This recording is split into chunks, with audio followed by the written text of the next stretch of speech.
आज के इस लेक्चर में हम लोग यूनिट 5th की बात करेंगे। यूनिट 1 और यूनिट 2 हम लोग ऑलरेडी कंप्लीट कर चुके हैं और यूनिट 5 मैंने पहले इसलिए लिया है क्योंकि इसके बारे में कई सारी मौलिक जानकारियाँ आपको 12वीं क्लास में मिल चुकी है। और यूनिट 5th का भी जो सेकंड पैरा है वो मैंने पिकअप किया है, ट्रांजिएंट रेस्पॉन्स या क्षणिक धाराएं। पहले हम क्षणिक धाराओं को समझेंगे, फिर आरसी सर्किट की बात करेंगे, आरसी सर्किट के चार्जिंग और डिस्चार्जिंग की बात करेंगे। और ये चार्जिंग और डिस्चार्जिंग आपके प्रैक्टिकल में भी है फर्स्ट ईयर में, तो उसके सिद्धांत को समझकर उस प्रैक्टिकल को जब भी गाइडलाइन के अनुसार हमें मौका मिलेगा हम लोग उस एक्सपेरिमेंट को बेहतर ढंग से कर पाएंगे।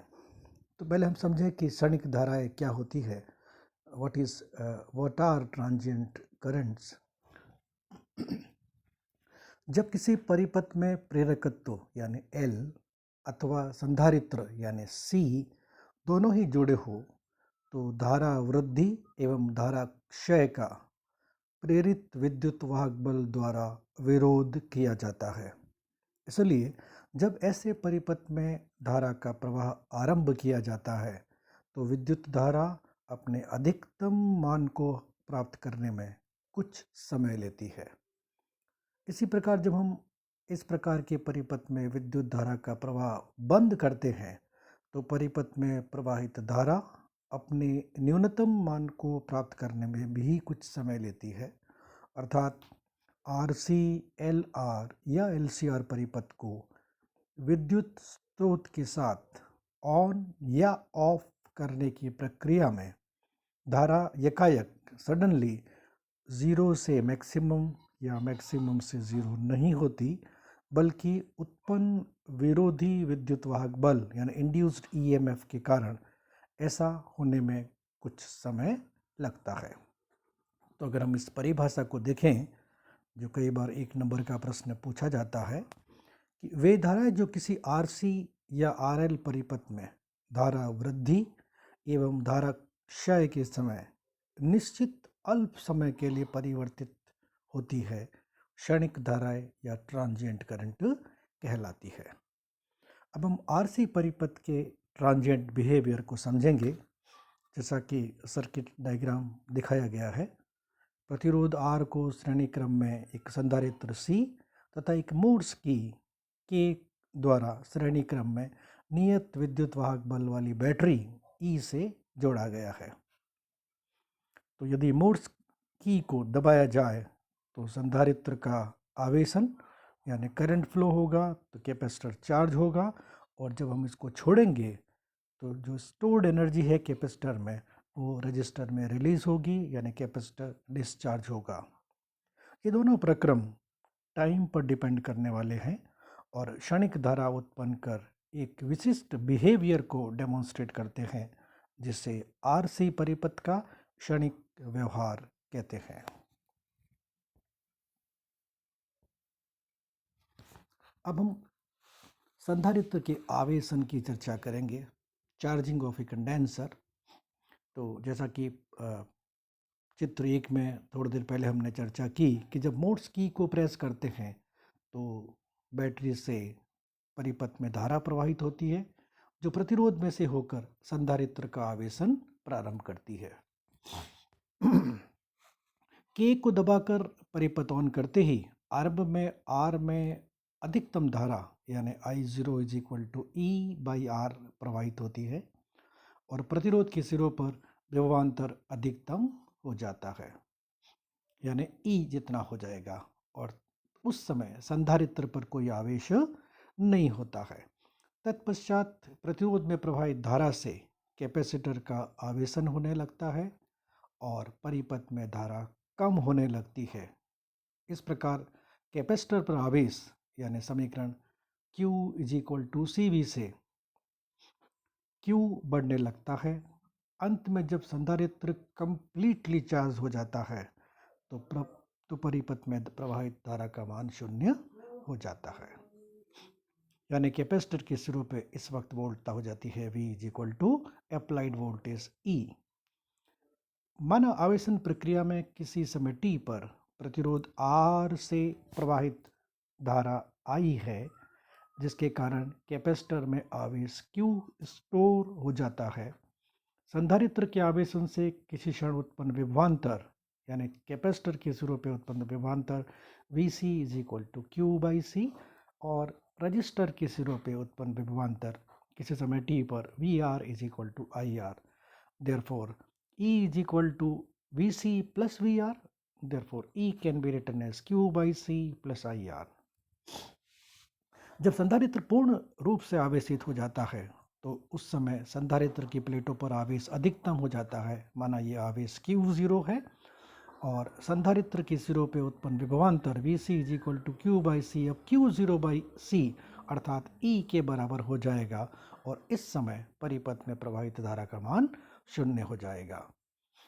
अतः समीकरण 1 से E is equal to Q0 by C रखें तो समीकरण बन जाएगी Q0 by C is equal to Q by C plus I R, जो कि धारा is equal to rate of change of charge Q, यानी I can always be written as D Q by D T.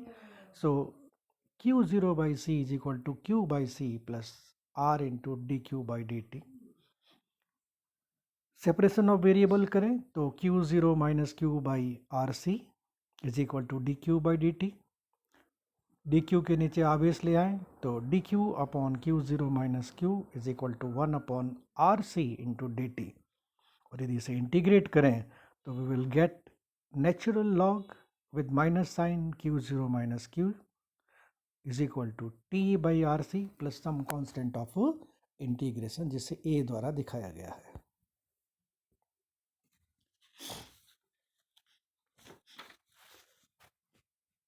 अब initial conditions को follow करें कि जब t is equal to 0 है, यानी जब जब फोर्स की को दबाया नहीं गया तो उस समय कैपेसिटर के सिरों पे चार्ज 0 है।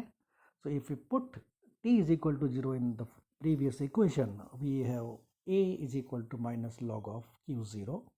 So if we substitute the value of a, we will get the equation log of Q0 upon Q0 minus Q is equal to t by R C.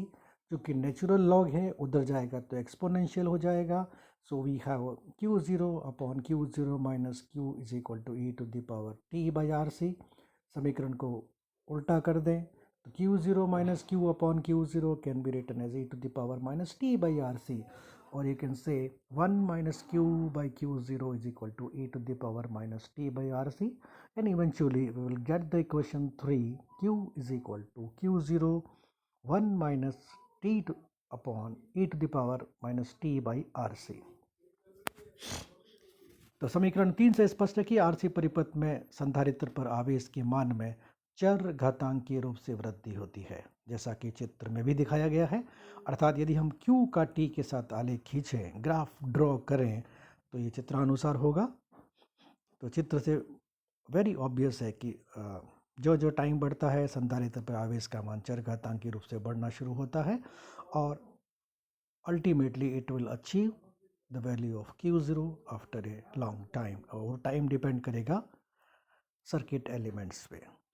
तो अब हम इस सर्किट का यानी आरसी सर्किट के charging का time constant या कालांक ज्ञात करेंगे, जिसे हमने टाउ सी से लिखा है। तो समीकरण 3 में यदि हम एक्सपोनेंशियल में t की जगह आरसी रख दें ताकि e to the power minus 1 बन जाए तो हमारी समीकरण हो जाएगी q is equal to Q0 1 minus 1 upon e, और e as you know is 2.718, so we have q is equal to ultimately 0.632 Q0, यानी अधिकतम का 63.2%। उस समय जो t का मान है that is RC becomes tau time constant कहलाता है, जैसा कि डायग्राम में भी दिखाया गया है।